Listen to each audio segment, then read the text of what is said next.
Kenneth Eugene Smith और उनके द्वारा किए गए अपराध।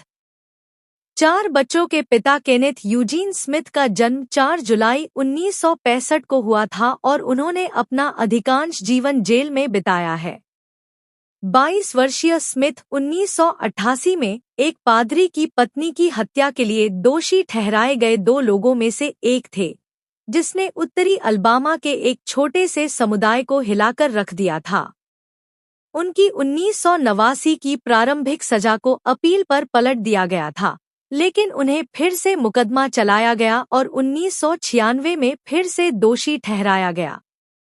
अभियोक्ताओं ने कहा कि उन्हें और जॉन फॉरेस्ट पार्कर को एलिजाबेथ सेनेट को उसके पति की ओर से मारने के लिए प्रत्येक को $1000 का भुगतान किया गया था, जो बहुत कर्ज में डूबा हुआ था और बीमा का पैसा वसूलना चाहता था। कोरोनर के अनुसार 45 वर्षीय सेनेट को उसी वर्ष 18 मार्च को कोलबर्ट काउंटी में उनके घर में छाती पर 8 और गर्दन के दोनों ओर एक चाकू के घाव के साथ मृत पाया गया था।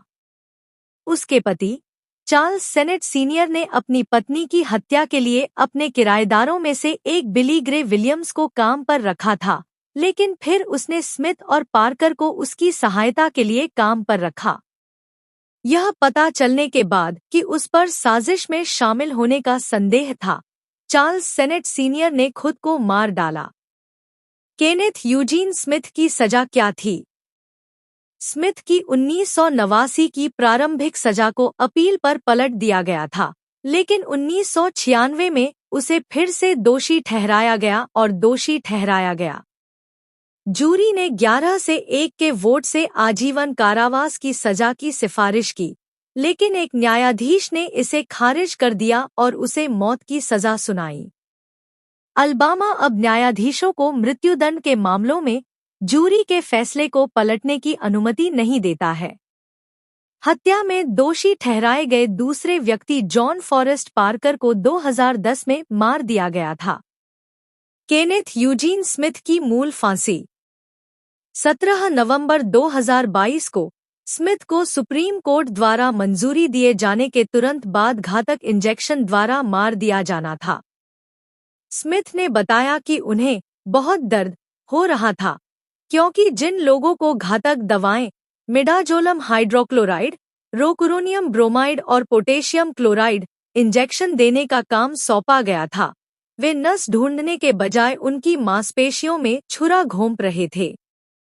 स्मिथ ने तब से कहा है कि लगातार वार इतने हास्यास्पद हो गए थे कि वे एक तमाशा बन गए, खासकर तब जब जल्लादों में से एक ने स्मिथ से नस को बेहतर ढंग से दिखाने के लिए अपना हाथ दबाने को कहा, एक अनुरोध जिसे स्मिथ ने अस्वीकार कर दिया।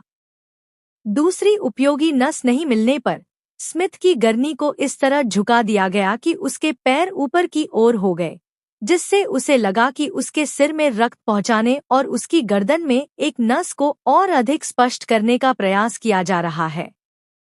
कई मिनट तक उसे छोड़ दिया गया, इससे पहले कि फोर एक और भी बड़ी सुई के साथ वापस आए, ताकि एक तथाकथित केंद्रीय लाइन या केंद्रीय शिरापरक कैथेटर को जोड़ा जा सके, जो एक नियमित अंतःशिरा लाइन से बहुत लंबी होती है और हृदय के पास या अंदर एक नस तक जाती है।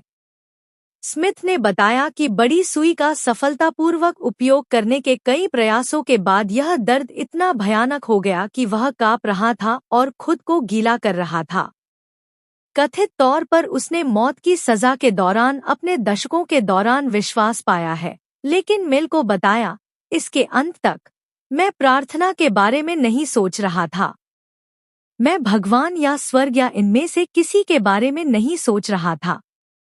मैं सोच रहा था, कृपया इसे मेरे सीने से बाहर निकालो। आखिरकार वे रुक गए और फिर से गार्ड को छोड़कर बाकी सभी चले गए।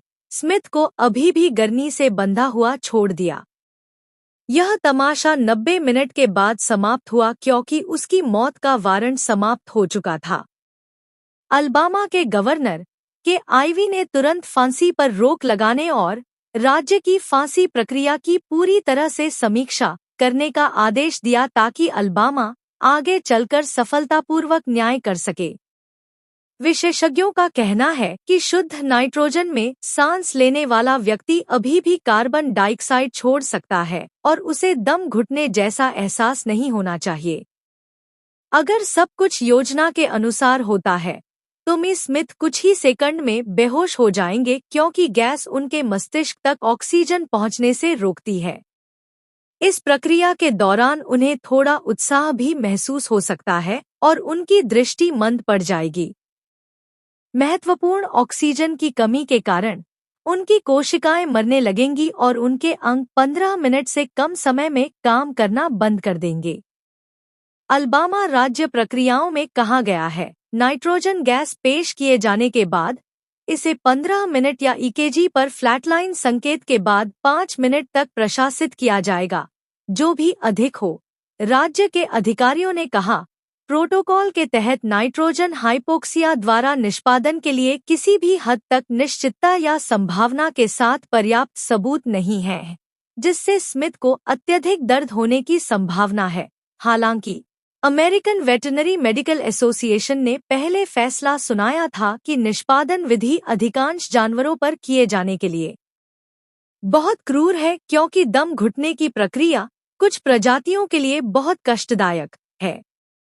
जानवरों के संरक्षण के लिए विश्व सोसाइटी ने अपने 2013 के दिशा निर्देशों में कहा, वर्तमान साक्ष्य संकेत देते हैं कि यह विधि अस्वीकार्य है, क्योंकि जानवरों को चेतना खोने से पहले कष्टदायक दुष्प्रभावों का अनुभव हो सकता है, और संयुक्त राष्ट्र के अधिकारियों ने कहा कि यह मानवाधिकार संधियों का उल्लंघन कर सकता है, जो यातना या अन्य क्रूर, अमानवीय या अपमानजनक उपचार या दंड को मना करती है।